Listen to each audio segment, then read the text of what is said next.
Farhan Nabila dengan NPM 256210161. Pada kesempatan ini saya akan memaparkan materi yang berjudul Ragam Bahasa Indonesia. Bahasa merupakan alat komunikasi yang sangat penting dalam kehidupan manusia.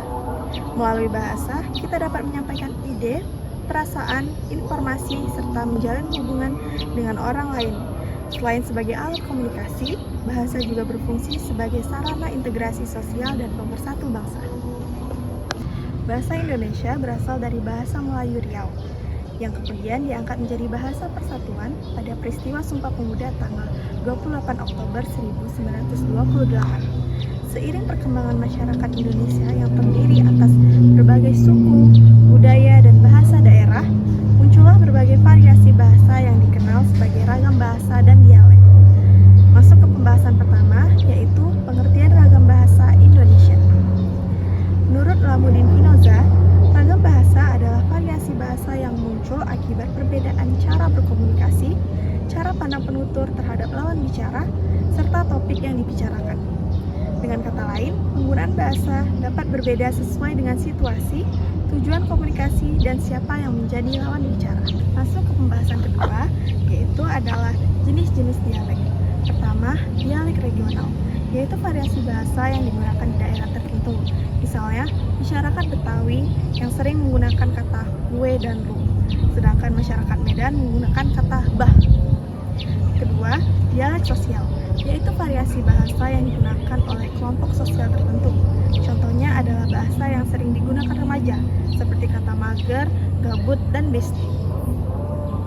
Yang ketiga, ada dialek temporal, yaitu variasi bahasa berdasarkan perkembangan zaman. Misalnya kata hulu balang dan baginda yang dahulu sering digunakan, tetapi sekarang sudah jarang dipakai dalam percakapan sehari-hari. Keempat, ada idiolek, yaitu ciri khas bahasa yang dimiliki setiap individu. Setiap orang memiliki cara bicara yang berbeda, baik dari segi pelafalan, pilihan kata, maupun gaya bicara. Selanjutnya ada ragam bahasa berdasarkan cara pandang penutur terhadap lawan bicara. Yang pertama adalah ragam terpelajar, yaitu ragam bahasa yang sering digunakan oleh masyarakat berpendidikan dan umumnya sesuai dengan kaidah bahasa Indonesia yang baik dan benar. Yang kedua adalah ragam resmi atau formal, yaitu bahasa yang digunakan dalam situasi resmi, seperti seminar, pidato, rapat, dan karya ilmiah. Yang ketiga adalah ragam tidak resmi atau non-formal, yaitu bahasa yang digunakan dalam situasi santai, seperti percakapan dengan teman atau keluarga.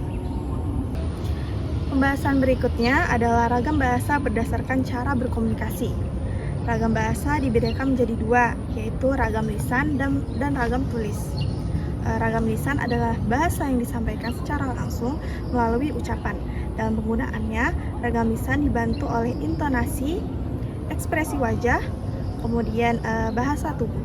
Contohnya adalah percakapan sehari-hari, diskusi, dan presentasi. Sedangkan ragam tulis adalah bahasa yang disampaikan melalui tulisan. Ragam tulis harus memperhatikan tata bahasa dan ejaan dengan lebih cermat karena tidak dibantu oleh intonasi maupun ekspresi penutur. Contohnya adalah artikel, laporan surat, dan karya ilmiah.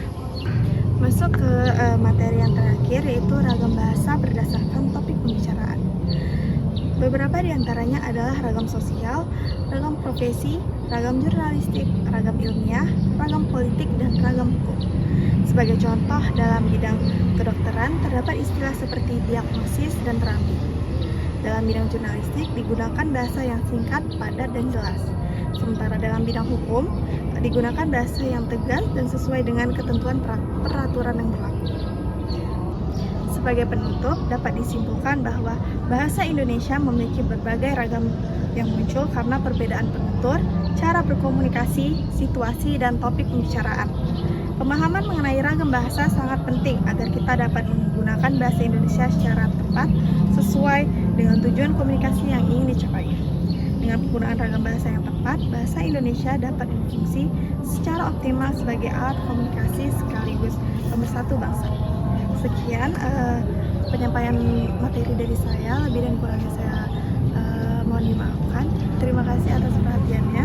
Saya akhiri, wabillahi taufiq wal hidayah. Wassalamualaikum warahmatullahi wabarakatuh.